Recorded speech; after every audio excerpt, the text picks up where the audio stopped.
Hey everyone, and welcome back for another deep dive. This time we're taking a look at Jordan Peterson's We Who Wrestle with God, Perceptions of the Divine. Yeah. Um, this book is really interesting because it looks at all of these ancient biblical stories, Mm-hmm. but it doesn't really look at them as like literal historical accounts. Right. It's more like they're powerful metaphors Mm-hmm. for understanding like the human condition, Yeah. And what's so interesting is how he takes these stories and uses them to illuminate our relationship with what he calls the divine. Okay. And that doesn't necessarily mean like a specific god or anything like that, Right, but right. more just like these guiding principles and values and aspirations that give our lives meaning. So it's like going beyond just the religious interpretation of it, Exactly. looking at like universal truths that kind of resonate across cultures and across time. Yeah, exactly. And instead of just going like story by story, we're Mhm. going to be kind of like grouping concepts into themes and showing how those ideas build upon each other throughout the book. I love that. It's like he's laying out a map of the human psyche, Oh, wow. using these ancient stories as guideposts. Yeah. It's like he's saying, hey, these old stories, they're not just, bedtime stories or something. Right. There's like psychological and social insights that are still relevant today. And one of the first themes that he tackles is this idea of the call to adventure. Okay.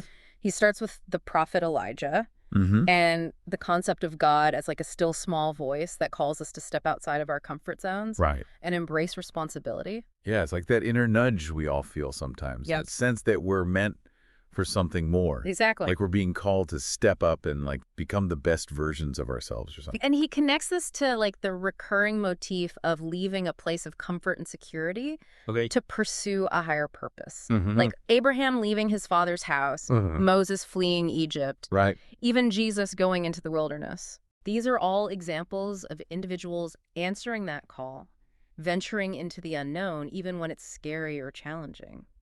And it's interesting too because this call to adventure isn't just about some grand epic quest. Right. Like it's reflected in our everyday lives too. Like all the times you had to make tough decisions or step outside your comfort zone or face a challenge that forced you to grow. Exactly, like starting a new career, ending a relationship, speaking up for what you believe in, even just deciding to learn a new skill. Yeah. Those are all those moments when Right. we feel that inner pull to do something that might be difficult, Right. but ultimately leads to growth and a greater sense of purpose.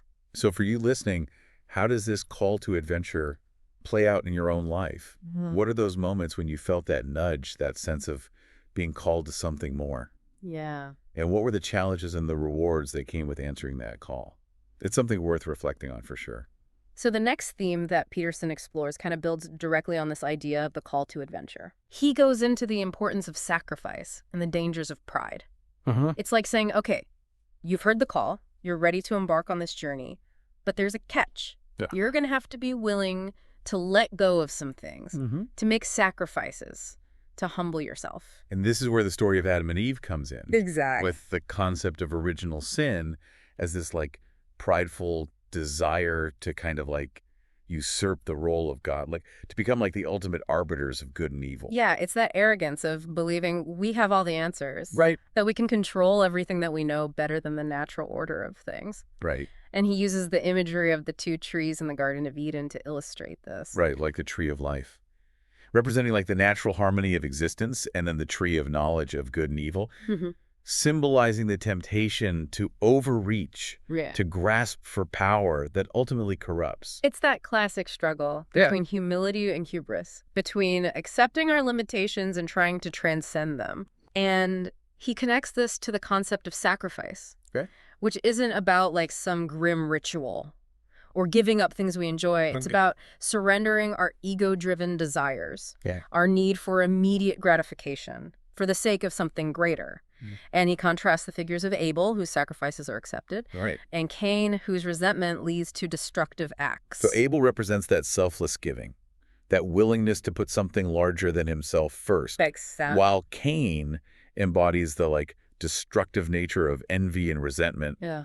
when we feel like we're being denied something we deserve. Precisely. And this theme of pride leading to downfall is further emphasized in the story of the Tower of Babel, Right.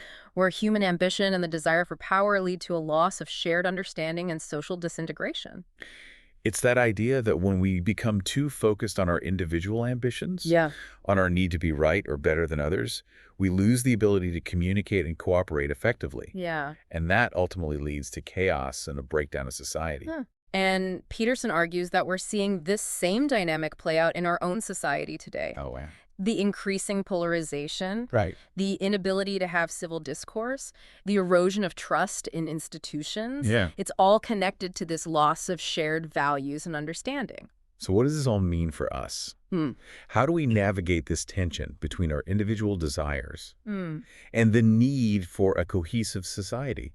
How do we cultivate humility Right. while still striving for excellence? Right. These are some of the big questions Peterson's wrestling with. And it's not about having easy answers. Right. It's about engaging in that ongoing struggle, that wrestling match with ourselves and with the world around us. So it's like he's saying, look, we're all prone to pride, to selfishness, Yeah. to putting our own needs above others.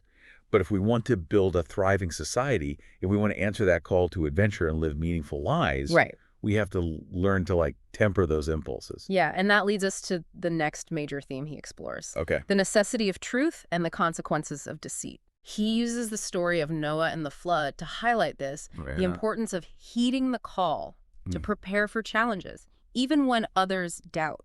Noah, the guy who built the ark when everyone else thought he was crazy. Right. It's about trusting your instincts, having the courage to stand by your convictions, even when you're facing ridicule and opposition. But it also gets deeper than that. It's about the value of truth, Okay. both in our personal lives and in society as a whole. Peterson argues that dishonesty, whether it's lying to ourselves or deceiving others, erodes the foundation of trust. Right. That's essential for any healthy relationship or community. So he uses other stories like Yeah. Abram lying about Sarai and Jacob deceiving his father. Yeah. And he connects those personal transgressions to that societal breakdown that we see in the Babel narrative. It's like a domino effect. Small acts of dishonesty, when they become widespread, Right. contribute to a culture of mistrust Yeah. and undermine the very fabric of society. And this isn't just some abstract concept. From ancient times, think about the world we live in today. Totally. With the rise of misinformation, fake news, deep fakes, it's becoming increasingly difficult to discern what's true.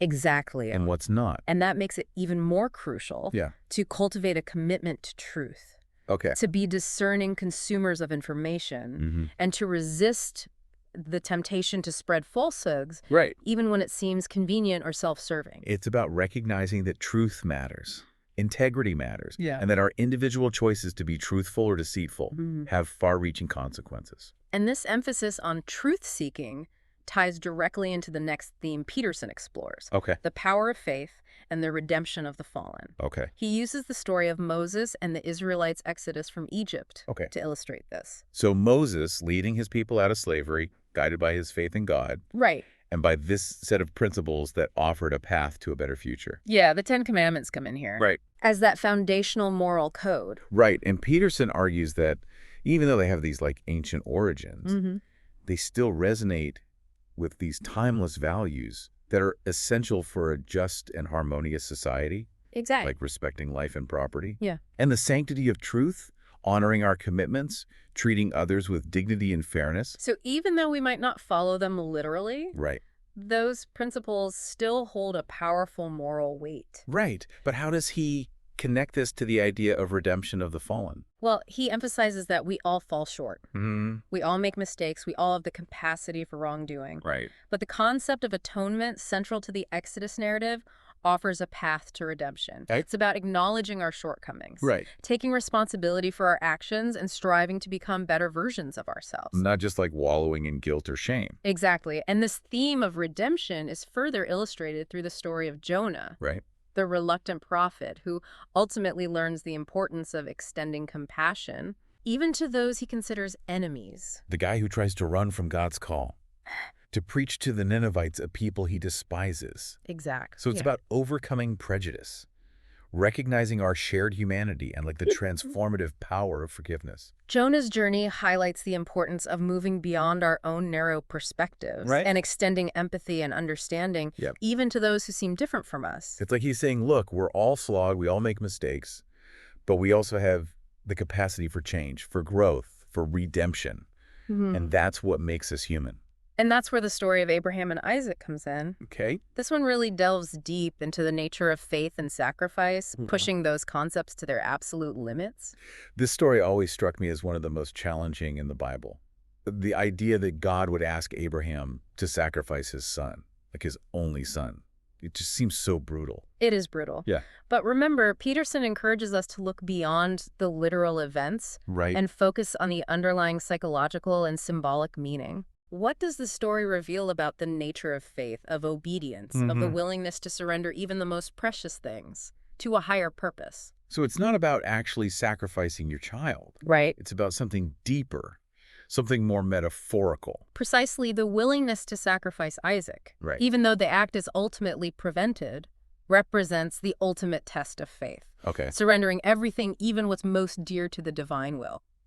It's about trusting that even in the face of seemingly insurmountable challenges, there's a higher order, a greater good at play. That's a tough concept to grasp. I mean, how do we reconcile that kind of blind faith with the need to think critically, to question things, to make our own choices? It's not about blind faith, but about deep trust in the principles that guide us, even when we don't fully understand the path ahead.